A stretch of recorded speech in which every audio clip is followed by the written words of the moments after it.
আজকে যার কথা শুনবো তিনি হচ্ছেন কুখ্যাত। সারা জীবন চুরি করেছেন, ডাকাতি করেছেন, অবশেষে তিনিই নাকি আবার ভগবানকে পেলেন, আর তারই নাম হচ্ছে ডাকাত হরিদাস। এই ডাকাত হরিদাসের কথা আজকে আমরা শুনবো, আমরা জানবো। তো সেই ডাকাত হরিদাসের কথা জানতে গেলে আমাদেরকে এই মুহূর্তে এই পূর্ব মেদিনীপুর ছেড়ে চলে যেতে হবে কোথায় মা?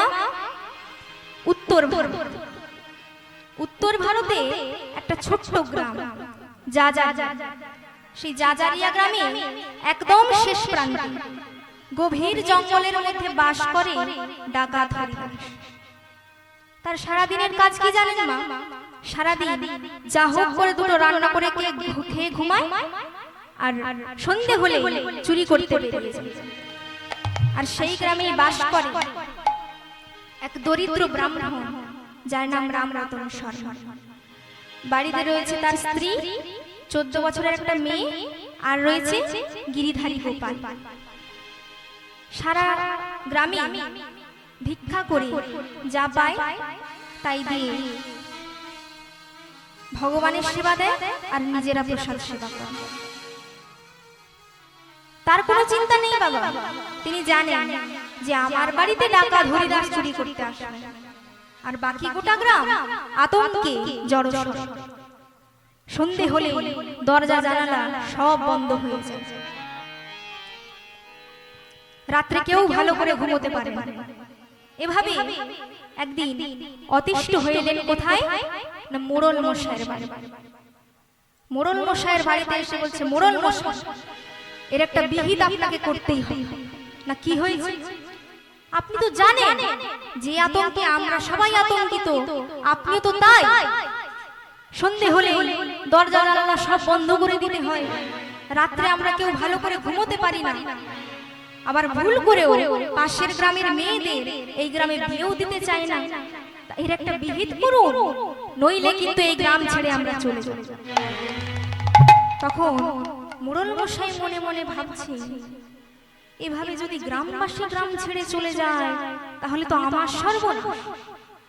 তখন বলছে, ঠিক আছে ঠিক আছে, আগামীকাল বিকাল ঠিক 5টায় প্রত্যেকটা বাড়ির একজন সদস্য যেন আমার বাড়িতে আসে। আমরা সবাই মিলে আলোচনা করব যে কিভাবে ওই ডাকাত হরিদাসের হাত থেকে মুক্তি পাওয়া যায়। এখন সবাই জেনে নিন, পরের দিন বিকাল ঠিক 4টা বাজে মেয়ে মাধবী বাবা রামরতন শর্মাকে বলছে, বাবা ও বাবা তুমি যাবে না বাবা? মোড়ল মশাই তোমাকে ডেকেছে।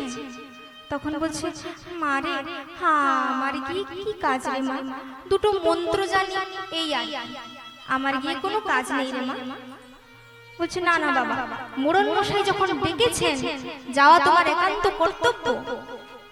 কিন্তু হ্যাঁ রে, আমি চলে যাব, সন্ধ্যা আরতি কে করবে? কোনো চিন্তা নেই বাবা, আমি সন্ধ্যা আরতি করব, তুমি যাও। এই বলে রামরতন শর্মা তিনি চলে গেলেন মোড়ল মশাইয়ের বাড়ি, আর মেয়ে মাধবী তিনি সন্ধ্যা আরতি করছেন। গিরি ধারী গোপাল ব্রজ গোপদুলা ও গো অপরূপ লীলা তব তরুণোত্তমা, অপরূপ লীলা তব তরুণোত্তমা, গিরিধারী গোপাল ব্রজ গোপদুলা,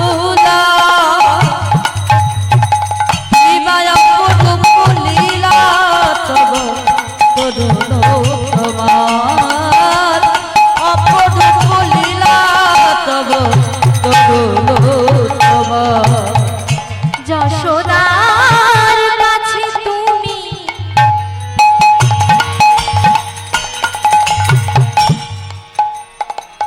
যশোদার কাছে তুমি তুমি ননিজ ননন্দ তুমি আনন্দ কিশোর। যশোদা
রাখার কাছে তুমি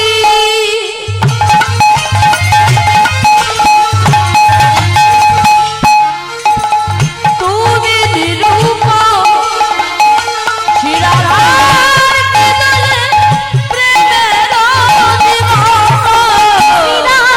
সুদাম যত তোজের রাখা ও শ্রীরাম সুদাম যত বোঝেন রাখা শ্রীরাম সুদাম যত ব্রজের রাখা ও শ্রীরাম সুদাম যত বোঝেন রাখা অপরূপ লীলা তব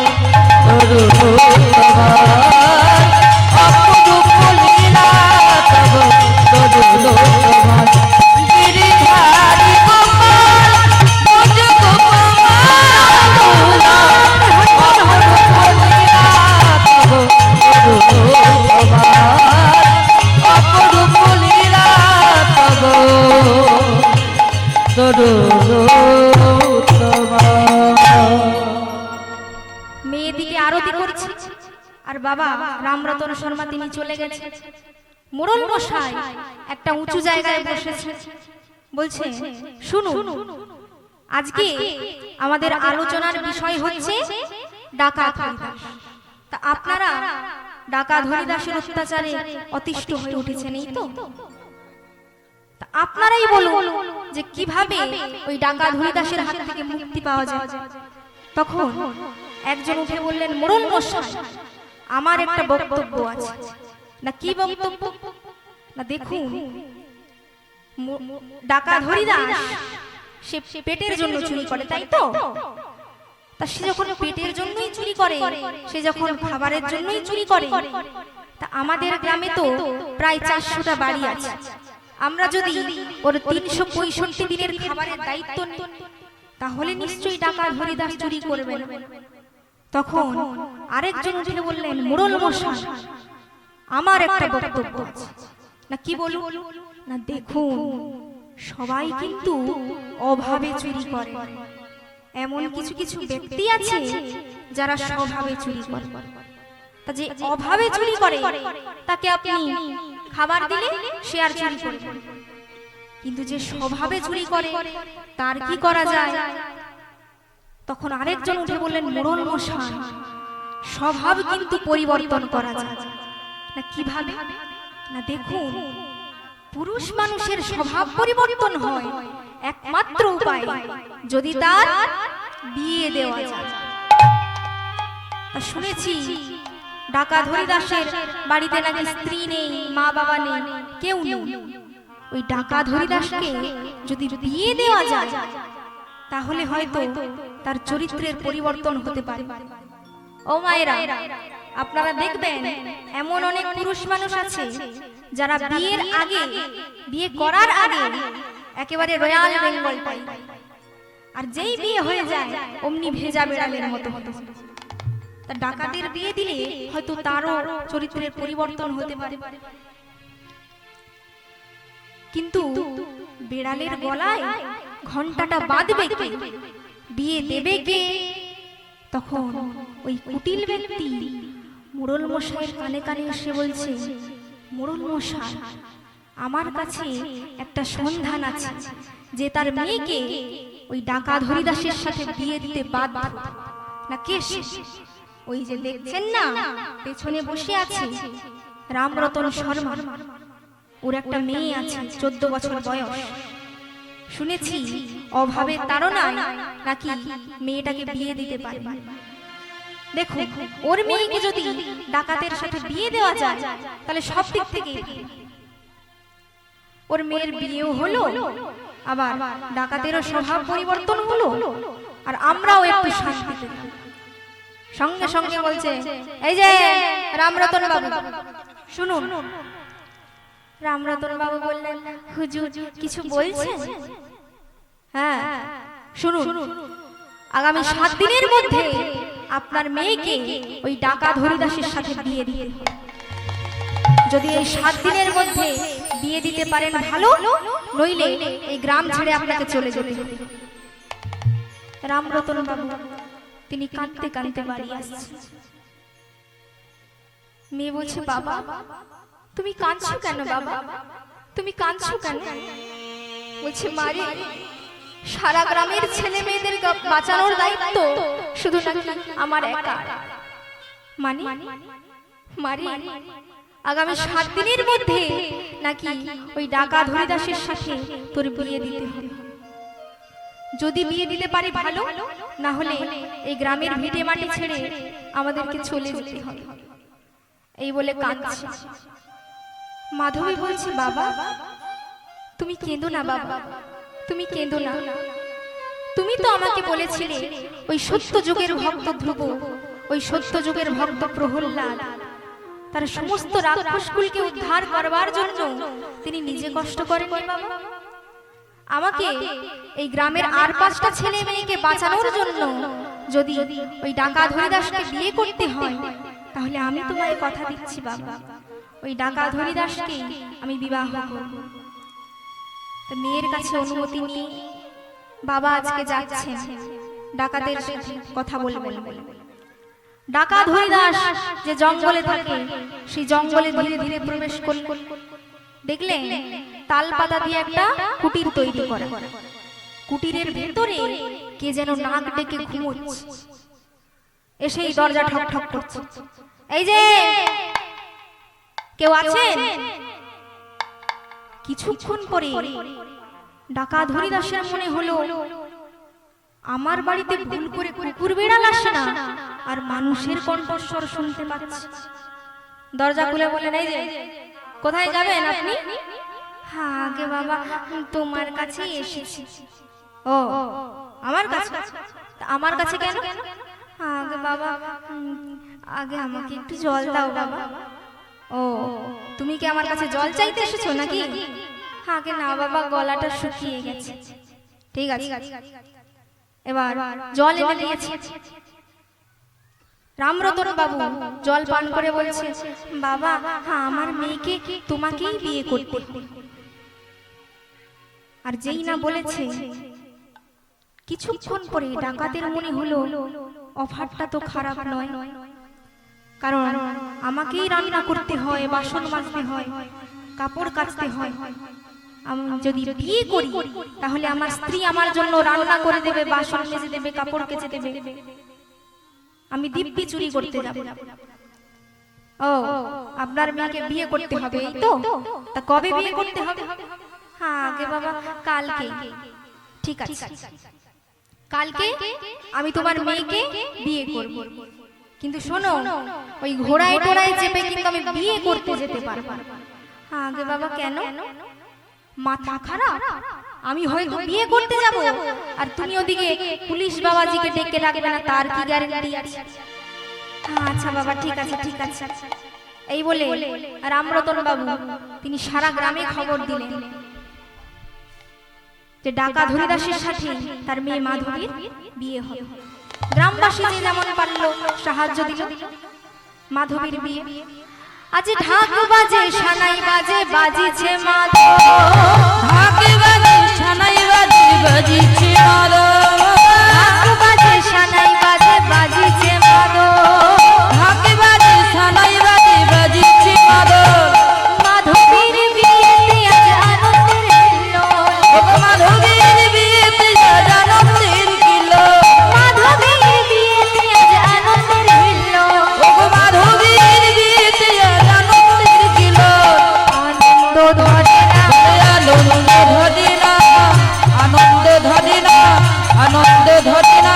পাড়া প্রতিবেশীর মনে আনন্দ ধরে। ওটা পাড়া প্রতিবেশীর মনে আনন্দ ধরে না, পাড়া প্রতিবেশীর মনে আনন্দ ধরে না। পাড়া প্রতিবেশীর মনে দেখতে এলো জনে। পাড়া প্রতিবেশীর মনে মনে করি গো, পাড়া প্রতিবেশীর মনে আনন্দ ধরে না, আনন্দ ধরে না। আনন্দ ধরে না। মাধবীর বিয়ে হয়ে গেল। পরের দিন সকালবেলা বাবা রামরতন শর্মা তিনি যাচ্ছে মেয়েকে ডাকাতের বাড়িতে পৌঁছে দেবেন বলে। মেয়ে যাচ্ছে বাবাকে জড়িয়ে ধরে কাঁদতে কাঁদতে, যেমন হয় মা। বলছে, মারে সারা জীবনে আমি তোকে ভালো করে খেতে দিতে পারি, আমি তোকে ভালো শাড়ি কিনে দিতে পারি, তোর এই অভাগা পিতা শুধু আমি তোকে জন্মই দিয়েছি, আমি আমার কর্তব্য কিছুই করতে পারি। তুই আমাকে ক্ষমা করে দে রে মা, তুই আমাকে ক্ষমা করে দে। মাধবী বলছে, বাবা তুমি অমন করে বলো না বাবা, সবই আমার নিয়তি, কিন্তু তুমি আমাকে আশীর্বাদ করো বাবা। আমার যেই স্বামীকে সবাই ডাকা ধরিদাস বলে, সেই স্বামী যেন একদিন হরি বলে ডাকতে পারে।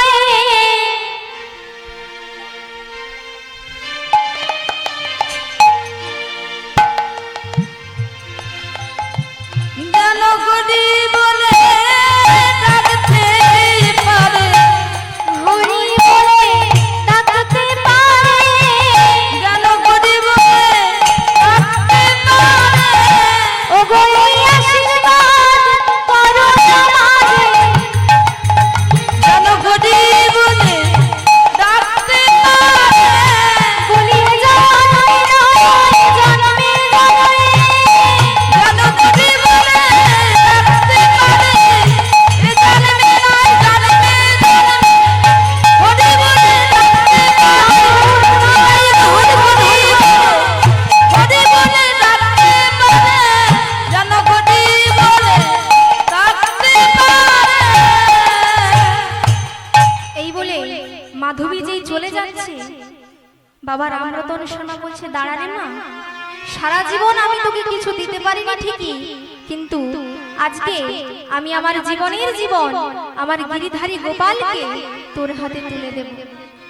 ছুটে গিয়ে ঠাকুর ঘর থেকে গিরিধারী গোপালের মূর্তিটা এনে মাধবীর হাতে দিয়ে বলছে, শোন রে মা, যখন তোর দুঃখ কষ্ট শোনার কেউ থাকবে না, যখন তোর স্বামী চুরি করতে বেরিয়ে যাবে, তুই তোর জগৎ স্বামীর কাছে, তুই গোবিন্দের কাছে তোর সমস্ত দুঃখ কষ্টের কথা জানাবি। ও মায়েরা, আপনারা আপনাদের দুঃখ কষ্টের কথা পাশের বাড়ির মায়েদেরকে বলেন। আপনি ভাবছেন যে ও আমাকে খুব ভালোবাসে, ও খুব ভালো, তা কিন্তু নয়। আপনি আপনার দুঃখের, আপনার কষ্টের কথা, আপনার সংসারের ঝামেলার কথা তাকে বলবেন, সে কিন্তু মজা করে চারিদিকে বলে বলে। তাই আমাদের দুঃখের, আমাদের ব্যথার ব্যথী কেউ হবে না মা, একমাত্র গোবিন্দ ছাড়া। এই বলে মাধবীকে ডাকা ধরিদাসের বাড়িতে পৌঁছে দিলেন। ডাকাতের চিন্তাটা এবার একটু কমে গেল, তাকে আর বাসনও মাজতে হয় না, কাপড়ও কাচতে হয় না, দিব্যি সে খাওয়া দাওয়া করে ঘুমোয়, আর সন্ধে হলেই চুরি করতে বেরিয়ে যায়।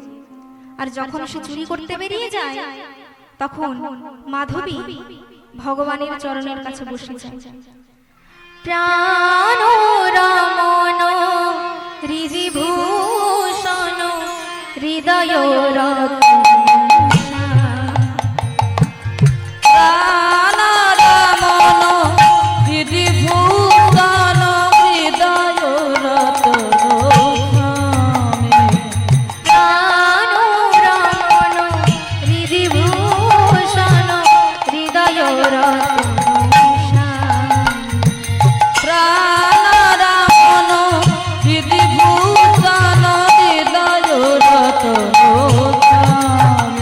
আমার অন্তর বাহিরে নিরখি তোমারে, মন মাঝে অন্তর জানি, প্রাণ রমণ হৃদিভূষণ হৃদয় রত্ন,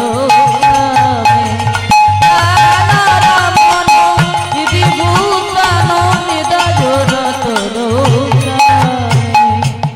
আখির নয়ন মনি মন চিন্তামণি, আখির নয়ন মনি মন চিন্তামণি, আখির নয়ন মনি মন চিন্তামণি, আখির নয়ন মনি মন চিন্তামণি, স্মরণের অনুভূতি স্মৃতির স্মরণ,